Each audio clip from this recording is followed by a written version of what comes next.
संगत जी प्रेम से कहना धन निरंकार जी। कहते हैं राम कृष्ण से कौन बड़ा, तिनहु ने गुरु कीन, तीन लोक के नायिका गुरु आगे अधीन। सात संगत जी, गुरु की महिमा सबसे ऊंची होती है। बिना गुरु के संसार में इंसान कुछ भी प्राप्त नहीं कर सकता। जब सत्संगत गुरु जीवन में आते हैं तभी विद्या आती है। और कोई भी ज्ञान हमें संसार का लेना हो तो वो किसी न किसी गुरु से ही हमें सत्संगत प्राप्त होता है। हम बिना गुरु के कोई भी ज्ञान संसार का प्राप्त नहीं कर सकते, क्योंकि मनुष्य जब संसार में आता है वो एक कोरा कागज होता है। वो जो देखता है, वो सुनता है, वही करता है। तो सत्संगत कहते हैं प्रथम गुरु तो माँ होती है बच्चे की। उसको बोलना सिखाती है, उसको चलना सिखाती है। अनेक छोटी छोटी चीज़ों को सत्संगत माँ ज्ञान देती है। तो सत्संगत इसीलिए कहते हैं कि गुरु की महिमा बहुत ज़रूरी है। गुरु की महिमा बहुत ऊंची है। गुरु इसलिए ज़रूरी है जीवन में। तो सत्संगत कहते हैं हद के गुरु बहुत हैं, बेहद का कोई और। कि हद के तो सत्संगत ये सारी जो दुनिया की हम सीखते हैं ये हद की होती हैं, लेकिन बेहद बेहद होते हैं परमात्मा। और इसके जब गुरु मिलते हैं तब बेहद की जानकारी होती है। इसीलिए कहा है हद के गुरु बहुत हैं, बेहद का कोई और। सत्संगत जब बेहद का गुरु मिलता है तो ये प्रभु परमात्मा की प्राप्ति होती है। तो कृपा करो सत्संगत कि हमने इस परमात्मा के साथ जुड़ कर के भक्ति करनी है। हमने गुरु से ज्ञान लेकर के भक्ति करनी है। कहते हैं गुरु दिखावे गुरु मनावे, गुरु ही प्यार सिखाते हैं। गुरु ही दिखाते हैं सत्संगत, गुरु ही हमारे जीवन का कल्याण करते हैं। क्योंकि सत्संगत जी हम संसार में कुछ भी कमा लें, कुछ भी कर लें, कितना भी धन जोड़ लें, कितने भी वैभव प्राप्त कर लें, लेकिन फिर भी सत्संगत उनकी एक हद है। वो एक न एक दिन सत्संगत खत्म हो जाएंगे, एक न एक दिन छूट जाएंगे। लेकिन ये बेहद परमात्मा, ये सत्संगत हमारे साथ रहता है। ये हर पल हर क्षण हमेशा ये हमारे पास ही रहता है। ये कहीं दूर नहीं है, इसे कहीं दूर ढूंढने जाने की ज़रूरत नहीं है। अगर ढूंढना है तो किसी ऐसे सत्य पुरुष को ढूंढो कि जो मेरा इस बेहद के साथ रिश्ता जोड़ दे। तो सत्संगत जी उदाहरण के तौर पे एक बार एक राजा होता है। वो सत्संगत अनेक धन इकट्ठा करता है और इतना धन इकट्ठा करता है कि उसके खजाने भर जाते हैं। तो एक दिन मुनीम से कहता है कि मुनीम मेरे घर धन का पता लगा के बताओ कि कितना धन हो गया है। तो सत्संगत तो 2 4 6 दिन में उस मुनीम ने धन का हिसाब लगाया। जब हिसाब लगाया तो सत्संगत इतना धन था। मुनीम कहता है राजन इतना धन है कि आपकी 7 पीढ़ियों तक खा लेंगी बैठ के, तुम्हारी 7 पीढ़ी बैठ के खा सकती हैं, इतना आपके खजाने में धन है। तो सत्संगत राजा ने जब ये बात सुनी तो राजा सोचने लगा कि 7 पीढ़ी तक तो खा लेंगे, लेकिन 8वीं पीढ़ी क्या खाएगी। मुझे 8वीं पीढ़ी के लिए भी व्यवस्था करनी चाहिए। सत्संगत राजा बेचैन, किस तरह से धन इकट्ठा किया जाए, किस तरह से 8वीं पीढ़ी के लिए जोड़ा जाए। अब सत्संगत वो परेशान है, लगा पड़ा है। तो सत्संगत इसी टेंशन में बीमार भी हो जाता है राजा। और राजा इतना बीमार हो जाता है कि उसकी हालत खराब हो जाती है। तो सत्संगत वैद्य को बुलाया जाता है। वैद्य देखते हैं, कहते हैं इनको बीमारी तो कोई नहीं है, पर लेकिन पता नहीं इनको क्या परेशानी है। तो सत्संगत वैद्य खूब इलाज करते हैं, लेकिन ठीक नहीं होते। फिर बुलाते हैं किसी सत्य पुरुष, किसी संत को, किसी ब्रह्मज्ञानी महात्मा को बुलाते हैं और उनसे पूछते हैं महात्मा जी आप बताइए, ये तो रोज़ इनकी तबीयत खराब होती जा रही है और ये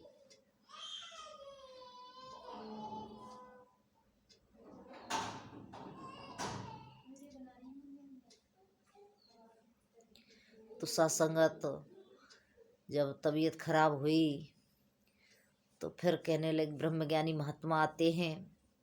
अब उन्होंने देखा, पूछा क्या परेशानी है, क्या टेंशन है, क्या दिक्कत हुई है इनको।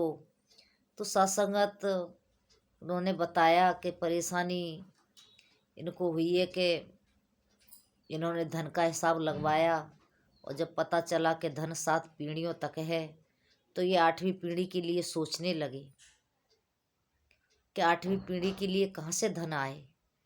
तो सत्संगत जी ब्रह्मज्ञानी समझ गए कि राजा लोभ में आ गया है, इस तरह से इसको टेंशन हो गई है। तो सत्संगत कहा कि राजन, एक महात्मा रहते हैं आपके शहर, आपके इस राज्य के पास में, आप वहाँ पर कुछ दान दक्षिणा दिलवा दो तो आपका ये तबीयत ठीक हो जाएगी। तो सत्संगत एक अनाज की बोरी लेकर के वहाँ अपने मंत्रियों को भेजते हैं कि जाओ दे कर के आओ। अब वहाँ जब नाज लेके जाते हैं, कहते हैं कि राजा ने भेजा है, ये नाज आप दान में ले लो। तो सत्संगत वो महात्मा बाहर अपने बैठे होते हैं, अपने बोले ठहरो, पहले मैं घर पूछ लूँ कि ज़रूरत है या नहीं है। तो सत्संगत जी वो आवाज़ लगा के पूछते हैं कि राजा के यहाँ से कुछ धन आया है, नाज आया है, क्या आपको ज़रूरत है।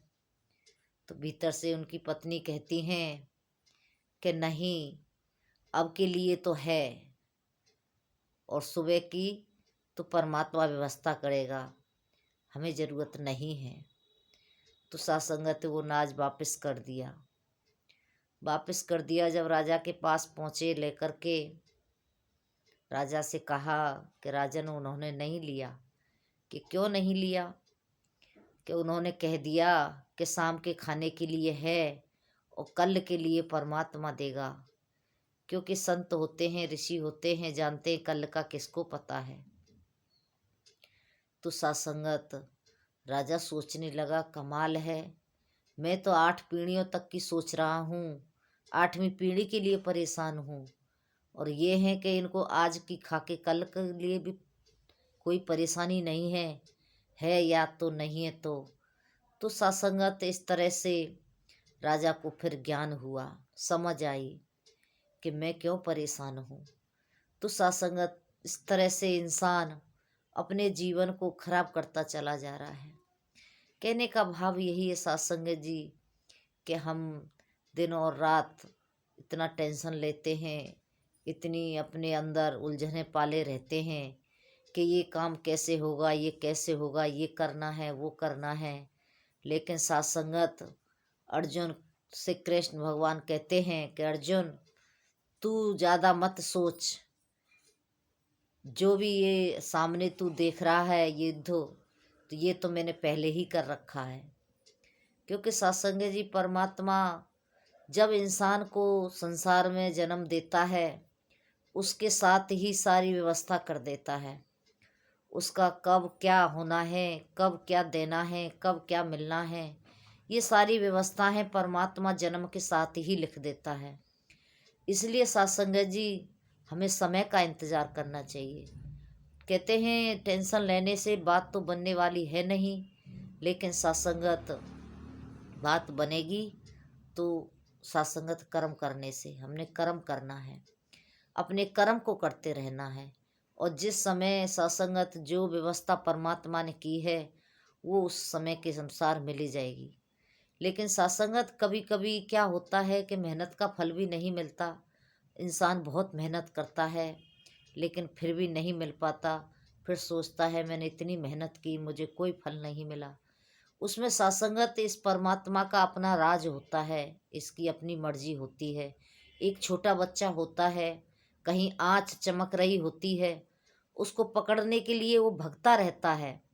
उसको चमकती हुई दिख रही है तो सत्संगत वो पकड़ने को भागता है। लेकिन माँ बाप को पता है कि आँच में ये हाथ डालेगा तो जल जाएगा, तो बच्चे को जब पकड़ते हैं तो वो रोता है, चिल्लाता है कि मुझे क्यों नहीं इसके पास जाने दिया जा रहा। वो सासंगत मेहनत भी करता है और जाने का प्रयास भी करता है, लेकिन फिर भी उसको वो चीज़ नहीं मिलती। छोटा बच्चा होता है, कई कहते हैं अभी गाड़ी छोटा खिलौना चलाने लायक है तो उसे साइकिल नहीं दिलवा सकती, क्योंकि वो साइकिल के लिए जिद करेगा तो भी सासंगत यही कहा जाएगा कि अभी तू साइकिल के लायक नहीं है। आओ सासंगत, इसी तरह से ये परमात्मा ने हर व्यवस्था कर रखी है। ये समय के साथ देता है, जो जिसका समय आ जाता है तो सासंगत वो प्राप्त हो जाता है। तो कृपा करो सासंगत जी, ये सतगुरु माता जी आज हम सबको इस ब्रह्म प्रभु परमात्मा का ज्ञान दे करके इस ब्रह्म के साथ जोड़ रहे हैं और सासंगत समझा रहे हैं कि टेंशन लेने से कुछ भी बनने वाला नहीं है। क्यों तू कहते हैं, क्यों तू फिक्र करता है, जिक्र कर, उठ कबीरा जिक्र कर, फिक्र करेगा आप। तू जिक्र कर इस परमात्मा की, और फिक्र करने वाला ये परमात्मा स्वयं है। ये सासंगत स्वयं देने वाला है, हमारे हाथ में कुछ भी नहीं है। तो सासंगत जी, इसीलिए कभी कभी हम देखते हैं अचानक से कुछ भी हो जाता है। कभी अचानक से अच्छा समय भी आ जाता है, अचानक से कोई बुरा समय भी आ जाता है। तो महात्मा कहते हैं सासंगत, जब कहीं जीवन में उतार उतार आए तो हमने अपना सेवा सुमरन सत्संग बढ़ा देना चाहिए। क्योंकि सासंगत जी, गाड़ी जब ऊंचाई पर जा रही होती है तो उसको उसमें ब्रेक रेस देनी होती है। रेस देते हैं तो वो गाड़ी ऊपर चढ़ जाती है। तो इसी तरह से जब सासंगत कहीं लगे कि जीवन में कोई उतार चढ़ाव आ रहा है तो हमने बढ़ चढ़ के सेवा सुमरन सत्संग करना चाहिए। जब बढ़ चढ़ के सेवा सुमरन सत्संग करते हैं तो फिर सासंगत जी हमारे वो समय जो आया होता है उसका हमें पता नहीं चलता। हमको पता ही नहीं होता कि कब कहाँ कौन सा समय आया और वो निकल गया। तो इसीलिए महात्मा सासंगत सुबह शाम सत्संग में रहते हैं, इस परमात्मा के ध्यान में रहते हैं। जहाँ बैठते हैं वहाँ इसकी ही चर्चा करते हैं। ये परमात्मा ब्रह्म निराकार, इसकी ही सासंगत, क्योंकि सासंगत जी इसी की महिमा हमेशा से गाई गई है और हमेशा गाते भी रहेंगे।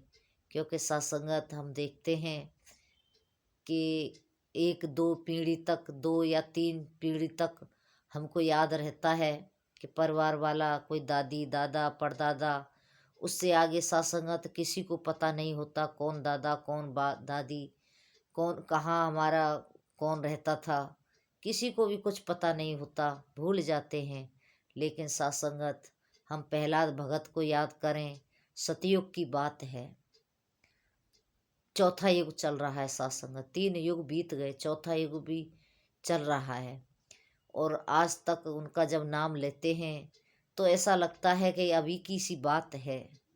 क्यों सासंगत, ऐसा क्यों लगता है?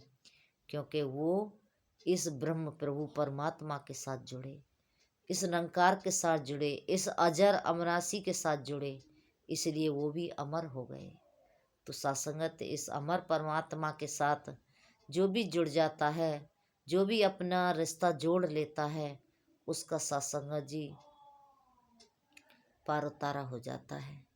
तो सासंगत, हमने भी अपने इस मनुष्य जन्म का पूरा पूरा लाभ उठाना है, पूरा पूरा फायदा उठाना है सासंगत।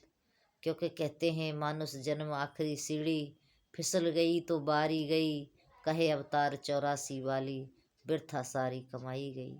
कहते हैं 84 लाख योनियाँ भोग करके आया है, और जब मानुष का जन्म मिला तब भी इसको अगर तूने इसकी कदर नहीं की तो फिर तेरी बात बनने वाली नहीं है।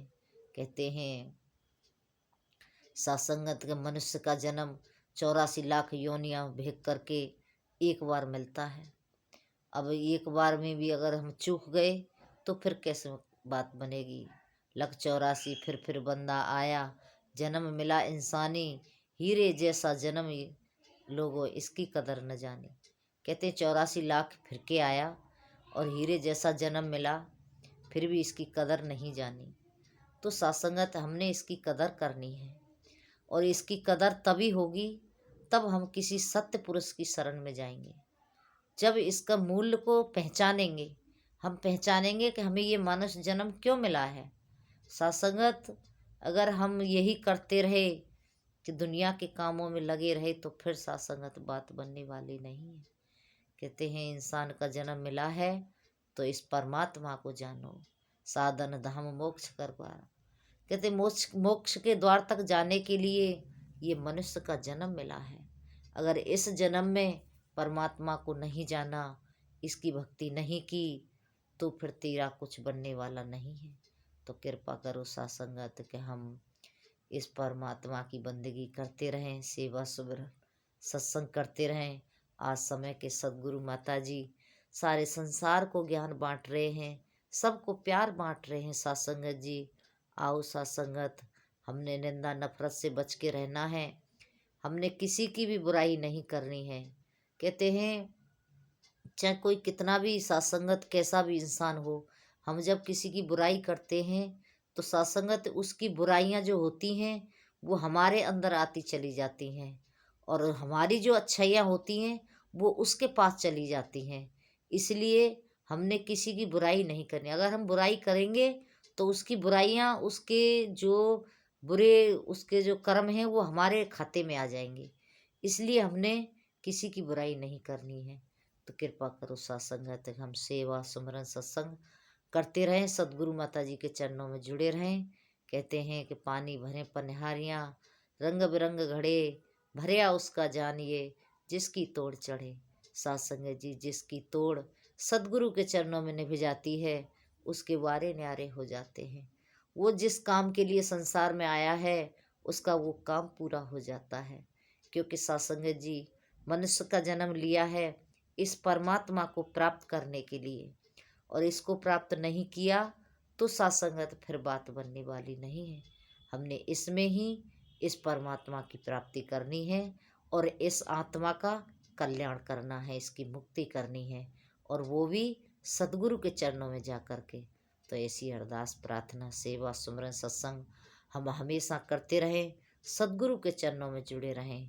क्योंकि सत्संग कहते हैं सतगुरु के चरणों में सारे तीर्थ और स्नान, लगी रहे ये लगन गुरु से हो जाए कल्याण। सत्संग जी गुरु के चरणों में ही सारे तीर्थ स्नान हैं, गुरु के चरणों में ही हमारी तोड़ निभ जाए। क्योंकि सत्संगत कहते हैं सत्संग वो गंगा है जिसमें जो नहाते हैं पापी से पापी भी पावन हो जाते हैं। सत्संग जी हम सत्संग की गंगा में हमेशा नहाते रहें, संतों के चरणों में जुड़े रहें। ऐसी अरदास प्रार्थना। और कोई वचन आप संतों को अच्छा न लगा हो तो दासी को बख्श लेना, माफ़ कर देना, प्रेम से कहना। धन्यकार जी।